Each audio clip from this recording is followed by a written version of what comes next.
ያደረክኝ እኔ ላይ እንኳን አፋቸውን ለመክፈት ሲሞክሩ አፋቸውን አዘግተህልኛል እና እንደዚህ ሲደጋገፉ አንዱን ማንንም እንዳይነካው ማንንም እንዳይነካት ማንንም እንዲነካት አልፈልግም ማንንም እንዲነካው አልፈልግም እየተባባሉ የነበሩ ልጆች ድንገት ፍቅራቸው ተነስቶ ሜዳ ሊገባ ሲል እንዴት ነው የማንጨነቀው? አንዷ ምን አለችኝ? አንቺ ምን አቃጠለሽ? እነሱ የራሳቸው ህይወት ነው አይደለ? ለምንድን ነው ራሳችሁን የማትሆኑት አለችኝ። የኔ እናት እኔ ከራሴ ጋር አይደለሁም ብዬሻለሁ አላልኩሽም አይደል? ስለዚህ መጨነቅም ያለ መጨነቅም የኔ መብት መሰለኝ አይደል እንዴ? እኔ እኮ አንዳንድ ሰው በጣም ግራ ነው የሚያጋባው። ሰላም ቤተሰብ እንዴት ናችሁ? ሰላማችሁ ይብዛልኝ። እኛ በቻልነው መጠን እንጮሃለን። የሃይሚና የብሩኬ ፍቅር ድጋሜ እንዲመለስ እንጮሃለን። እንዲህ በቀላሉ ዝም የምንል ሰዎች አይደለንም።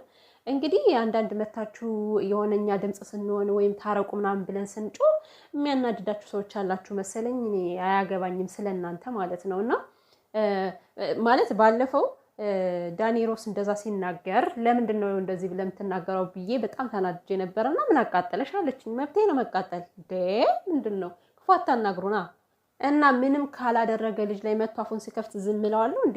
በቃ የተሰማኝን መናገር የኔ መብት ነው። ከዚህ ጋር ሃይሚና ብሩኬ ማንንም እንዲነካቸው አንፈልግም። ለምን እነሱ ሰው አይነኩም፣ ማንንም አይነኩም። በራሳቸው መንገድ፣ በራሳቸው አይዲያ፣ በራሳቸው ሀሳብ ነው እየመጡ የሚሰሩት። ይሄው እንግዲህ የቅናት መንፈስ አድሮባቸው ሰዎች መጥተው ፍቅራቸውን ሊያፈነቃቅሉ መጥተዋል ማለት ነውና ገብተውባቸዋል። በህይወታቸው ደግሞ ምንቅል ብለው ይወጣሉ ከፈጣሪ ጋር እና ምንድነው እኔ ቲክቶክ ላይ ያየሁት ደግሞ ዛሬ ማለት ነው ቻሌንጅ ነው። ምንድነው የምን ቻሌንጅ ተጀምሮ ነው? ሁላችሁም የብሩኬ ፕሮፋይል ቀይሩ ምናምን ተብሎ እንዳለ በቲክቶክ አየሁኝና ምንድነው እኔ እስኪ እኔ ያላወቅኩትን እናንተ ካወቃችሁት ንገሩኝ። ገርሞኛል ማለት ነው። የምን ቻሌንጅ ተጀምሮ ነው? ይሄ መጀመሪያ ያስገባውላችሁን ድምጽ ስሰማው ማለት ነው ማርያምን እኔም ባምባኔ ተናነቀኝ። የምሬን ነው ማለት እኔ እንጃ አላውቅም። አንዳንዴ ለምንድን ነው ግን ሰዎች የሰውን ደስታ ለማደፍረስ የሚፈልጉት? አሁን ሃይሚና ብሩኬ እንደ ዛሬ ሰላም ሆነው አይተናቸው ከፍፄ ጋር ፕራንክ አድርገው እንደነገው እንዳለ ተበታተኑ እና በጣም ነው የሚያስጠላ። እና ይሄ ፍቅራቸው እንዲመለስልን ሁላችንም ድምጽ እንሆናለን። ሃይሚንም ታረቂ ይቅርታውን ተቀበይ እያለን እንጮሃለን። ሃይሚ በዚህን ያክል ልብሽን እንዳታጠነክሪ እርግጠኛ ነኝ እኔ ብሩኬ አሁን እንደው ያመረረ ይመስለኛል። እውነት ማርያምን ካለ ይሄ ልጅ እኮ አይመለስም። እኔም እንደዛ ነኝ።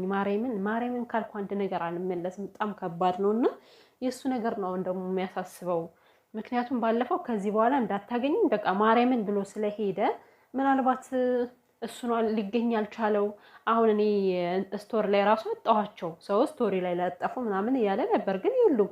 ከየትኛውም ቦታ ላይ የሉም።